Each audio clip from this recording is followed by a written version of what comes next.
Good evening, ladies and gentlemen. Welcome to another episode of AT Fins News. Today we're going to be discussing how the trade deadline came and went with no moves made by the Miami Dolphins, as well as a couple new stories that came out the last couple days that are kind of head scratching and eye rolling, and we need to break those things down. So let's just get right into it. So the trade deadline came and went 4 p.m. Eastern time on Tuesday, which is kind of surprising. The Miami Dolphins made no moves. I know the big one out there was the whole Deshaun Watson trade. I thought it was going to be far fetched for us to pull that trade off with none of the legal issues resolved from him. So I wasn't really expecting a big trade like that. If it was going to happen, it would have been in the off season or a few weeks into the season, not the day before the trade deadline. Reports came out that the Texans let Stephen Ross talk to Deshaun Watson, but that was a little too late when they gave him the authority to talk to him on a Monday. So I wasn't too optimistic that trade was going to happen. What is kind of head scratching in my eyes that the Dolphins didn't go out and trade some of their assets away since the season is pretty much done. We're at 1-7. Now the season turns into developmental mode to see what players can develop and is going to be our long-term future here. So I was looking at guys like Devontae Parker, maybe getting rid of him for an asset, a trade, or a draft pick or something like that. I was also thinking maybe even, I know X is our best player on the team. I was thinking he's getting up there in age. We're going to have to revisit his contract this coming off season if we choose to keep him. So I was thinking maybe they were going to try to get a trade package done with him, but they stuck with what they had. So what that leads me to believe is this team and this organization does believe in this roster, even though they're 1-7. What they do not believe in is our quarterback. I mean, all the reports have been centered around our quarterback. They haven't been centered around trading X. They haven't been centered around getting rid of Devontae Parker. It's all been about upgrading the QB position. They think they have a solid team, a foundation built, but Tua can't get us over that hump. And the thing that's disheartening to me in all this is, I don't know if you guys have seen the reports. Omar Cowley from the Sun Sentinel came out on Tuesday or Wednesday, I believe maybe Wednesday. He came out and said that the coaching staff is not happy with Tua's preparation. He has a lack of preparation and focus going into each week, and that's really disheartening to me. For a guy of Tua's ability, he's a shorter quarterback. He's not this 6'4", 6'5" freak of nature. He can't run a 4.5 40. He has to rely on being able to read a defense, being able to know where his players are going to be and at all times. And we're just not seeing that. And obviously the coaches ain't seeing it, since they're saying he has a lack of preparation. And for a guy that doesn't have those freakish athletic abilities, it begs the question, why isn't he living with the remote in his hands and studying film 24/7? Does that mean that he isn't taking this as serious? I mean, all the great QBs, if you look down the line, they all have one thing in common. They're hard workers. They're the first ones that get into the facility. They're the last ones to leave. Look at Tom Brady. I mean, I know we're comparing the GOAT to Tua, but Tom Brady watches more film than anybody. Look at Drew Brees, recently retired. What did he do? He knew everything about any defense that was being thrown at him because he would watch film. And for that report to come out by our organization saying that they see Tua he has a lack of preparation, that's real disheartening and concerning to me.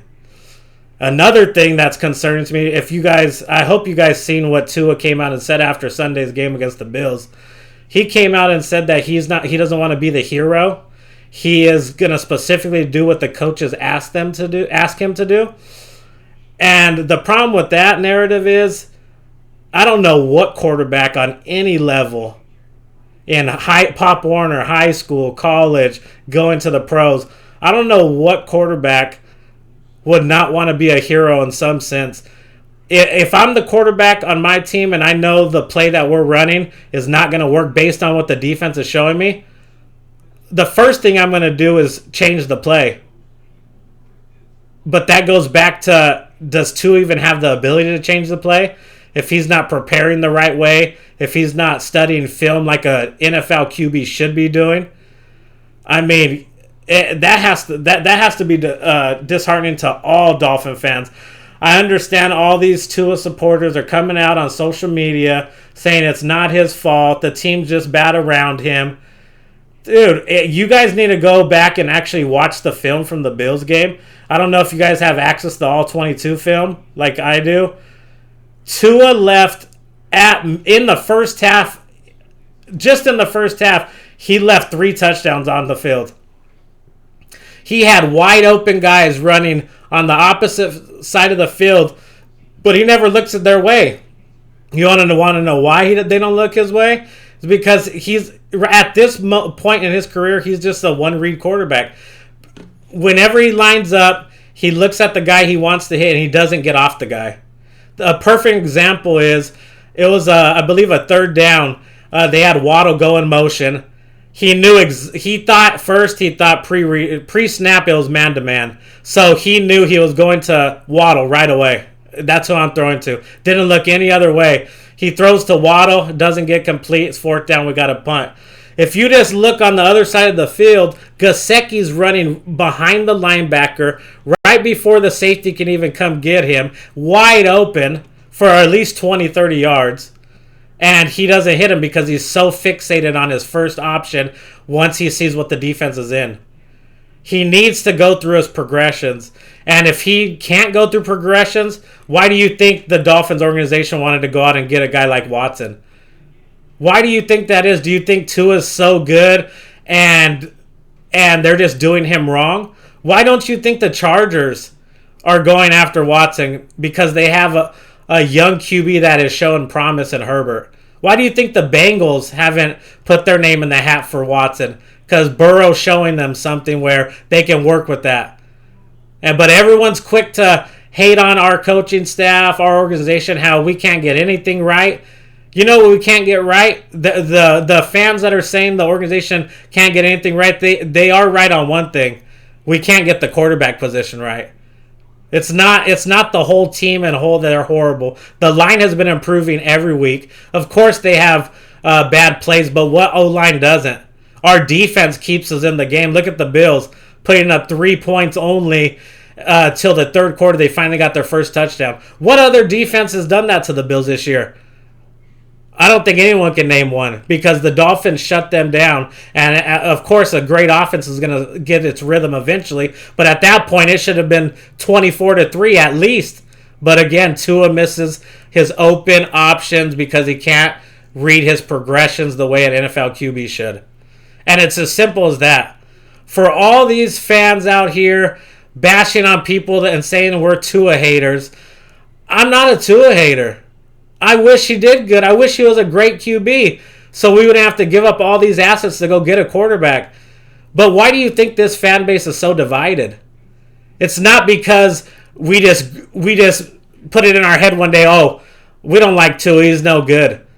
Our fan base is so divided because we got some fans riding and dying with Tua, which I don't agree with at all. Because at some point you got to get off that ship, man. You got to look at the film and study it properly and see Tua is leaving touchdowns on the field. While we're punting, Tua has 3 touchdowns he could have converted in the first half.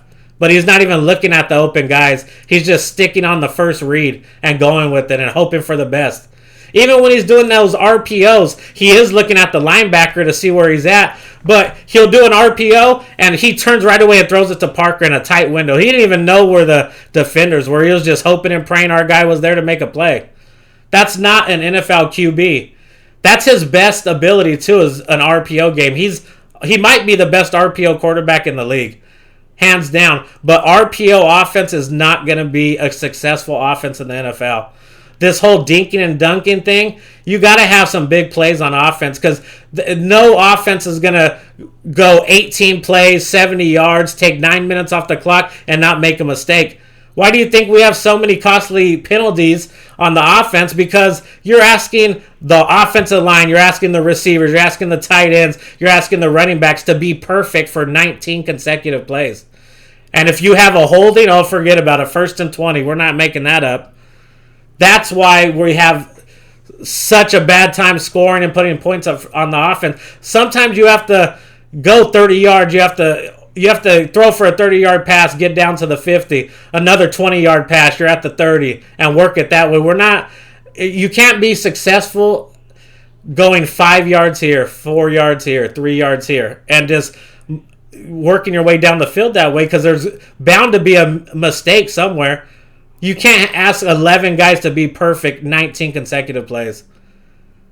That's why all the successful offenses, they have a big play here or there. They one play each drive that they score on, they'll have a big play. And we're just not seeing that, y'all. And for people to say that Tua's an amazing QB, you guys are living in the past. You're living in his Alabama days when he had everything around him. He had the best offensive line. He had the best receiving core. He had the best running back. He had the best defense. Let me tell you guys something. In the NFL, nothing's perfect. No one's going to have all the best at each position everywhere. Every team has some kind of weakness. And Tua, he can't overcome those issues. He has to have a great everything.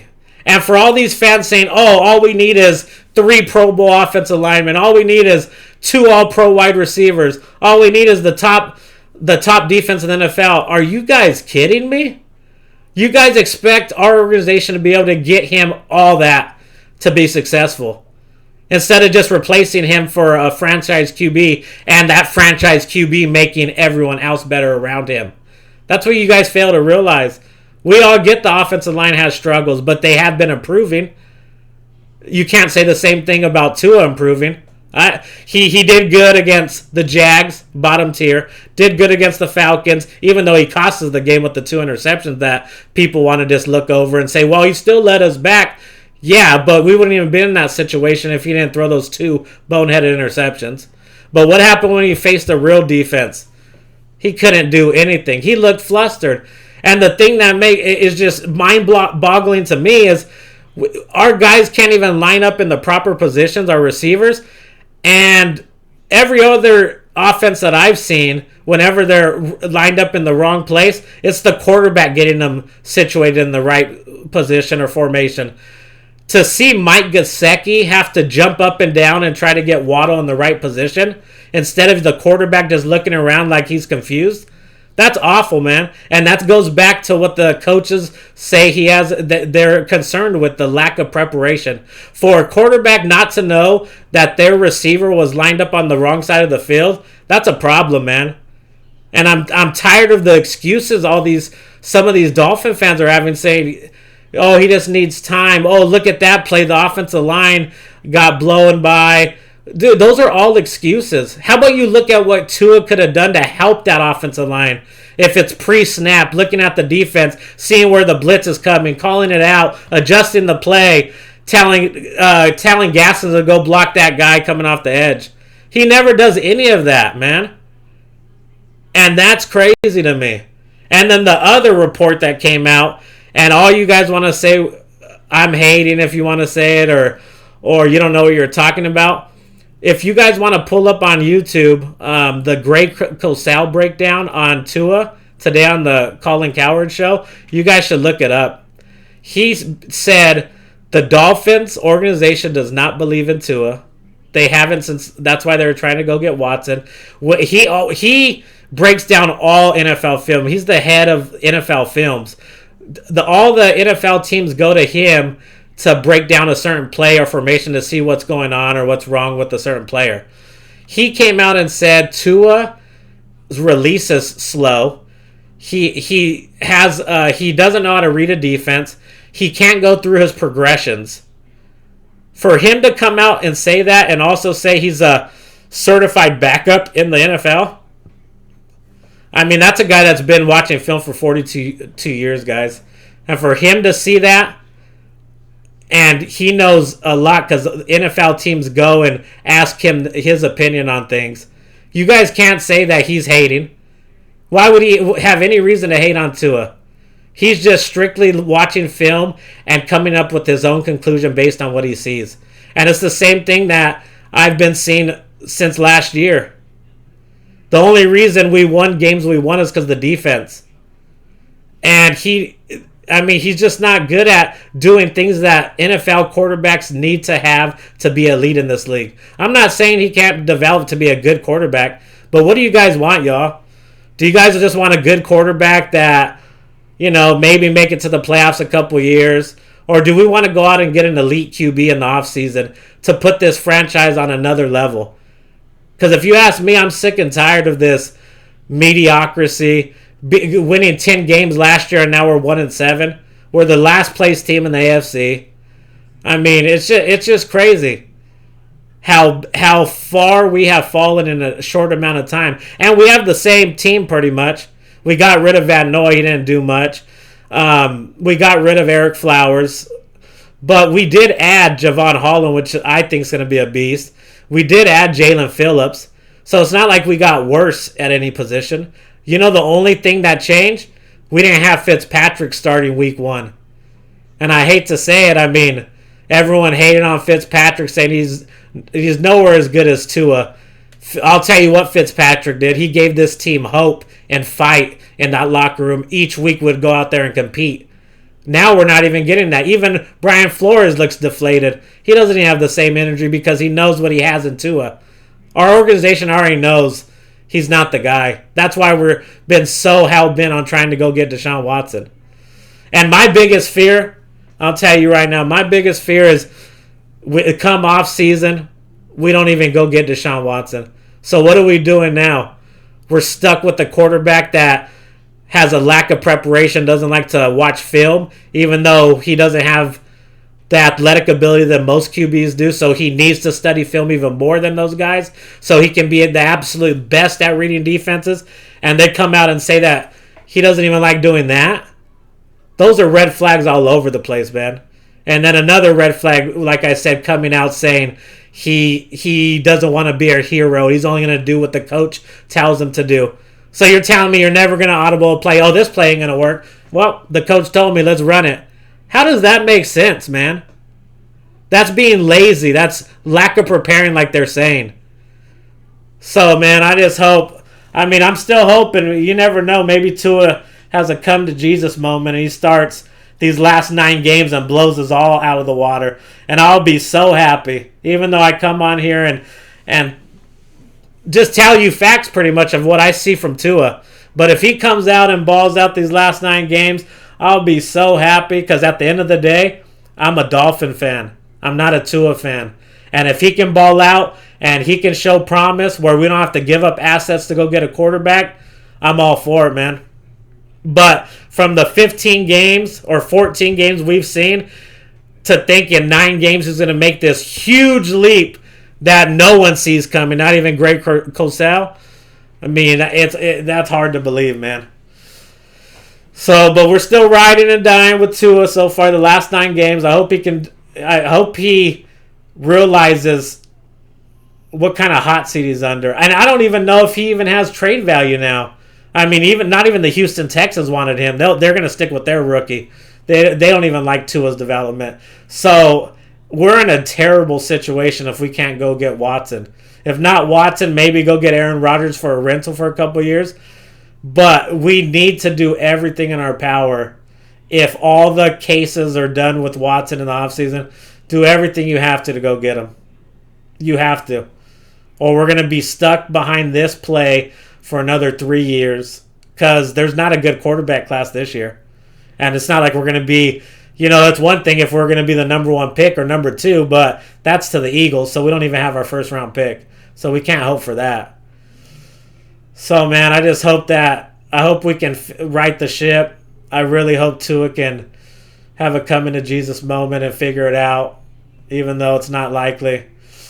But I believe that in order for this franchise to go in the right direction, in this offseason, we're going to have to go and find a franchise quarterback, because this play, after watching the all 22 film against Buffalo, it's not cutting it, and it has never cut it. And the Dolphin fans that are backing Tua and giving him all these excuses, you guys need to stop, man. Do you guys want to see the Dolphins win a Super Bowl in your lifetime? Because, I mean, it's not going to happen with Tua. You can't expect this team to give him everything and for him to succeed. That's just not reasonable in the NFL. So we got to go get a guy that can make the whole team around him better. And that's Watson. That's Aaron Rodgers if we can get him. That's Russell Wilson if he becomes available. But Tua's not the answer. And even the organization knows that, man. All right, you guys. So I'll be back on Saturday breaking down the upcoming game against the Houston Texans, a game we better win. We're both 1-7. And if we lose to the Texans, man, we're really at rock bottom. So I'll be back on Saturday, y'all. Hope you guys have a good night. Make sure you guys hit the like button. And if you like the content, make sure you guys subscribe. You guys have a good night. Peace.